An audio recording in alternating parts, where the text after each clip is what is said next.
انسان اس کی نشانیوں کو جاننا چاہے، سمجھنے کے لیے شوق ہوتا ہے انسان کو، تو کن نشانیوں سے پہچانے کہ لیلۃ القدر کی فلاں رات تھی؟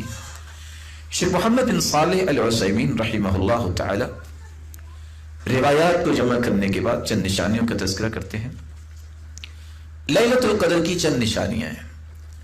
سب سے پہلی نشانی قوت الاضاءہ والنور فی تلک اللیلہ، اس رات روشنی کچھ انوکھی سی ہوتی ہے، لیکن یہ روشنی شہر میں آپ اس کا اندازہ نہیں کر سکتے، یہاں تو لائٹنگ بھی بہت ہوتی ہے۔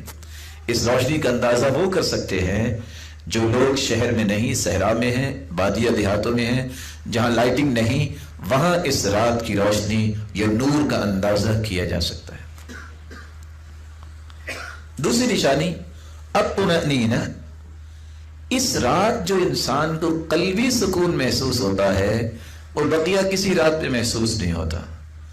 انشراح الصدر، شرح صدر انسان کا دل کس طرح خوشی کے ساتھ مسرور ہوتا ہے، کس طرح دل کا سکون انسان کو ملتا ہے جب وہ اس رات کی عبادت کرتا ہے، اور انسان طمأنینت اپنے دل میں محسوس کرتا ہے جو بقیہ راتوں میں محسوس نہیں کرتا۔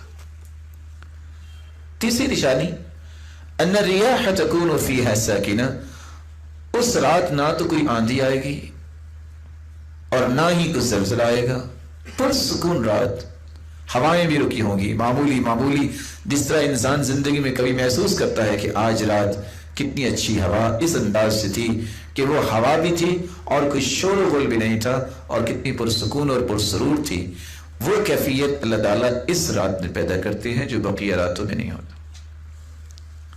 بلکہ عبداللہ ابن عباس رضی اللہ تعالیٰ عنہ نے یہ الفاظ استعمال کیے ہیں جو ابن خزیمہ کی روایت ہے، لیلۃ القدر لیلۃ سمحہ، یہ رات بہت ہی پرسکون اور پرکیف رات ہوتی ہے، طلقہ، بالکل آزاد رات، کوئی گھٹن نہیں، کوئی تنگی نہیں، بلکہ انسان کو انتہائی شرح صدر نصیب ہوتا ہے، لا حارہ ولا باردہ، نہ ہی اس میں کوئی زیادہ گرمی کی شدت ہوتی ہے نہ ہی اس میں سردی کی شدت ہوتی ہے، یہ معتدل رات اللہ تعالیٰ نے رکھی ہے۔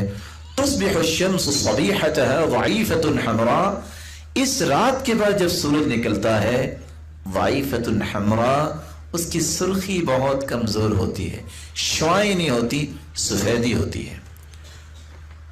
چوتھی نشانی، بعض دفعہ رب تعالیٰ نے ایک لوگوں کو خواب میں یہ دکھا بھی دیتے ہیں، جیسا کہ بعض صحابہ کو بھی دکھایا گیا تھا، اور جیسا کہ اللہ کے رسول صلی اللہ علیہ وسلم کو بھی خواب میں دکھا دیا گیا تھا کہ یہ لیلۃ القدر کی رات ہے۔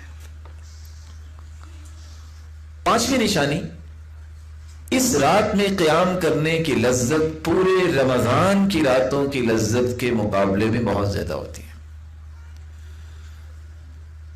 ابی ابن کعب رضی اللہ تعالی عنہ نے ایک چھٹی نشانی بیان کی ہے، اور وہ کہا کرتے تھے وواللہ، اور اللہ کی قسم، انی لأعلم ای لیلۃ ہی لیلۃ القدر، میں جانتا ہوں کہ لیلۃ القدر کی رات کون سی رات ہے۔ کیسے جانتے ہیں؟ التی امرنا بها رسول اللہ صلی اللہ علیہ وسلم، جس رات کے بارے میں اللہ کے رسول نے ہمیں حکم دیا، کس بات کا؟ بقیامها، کہ ہم اس میں قیام کریں۔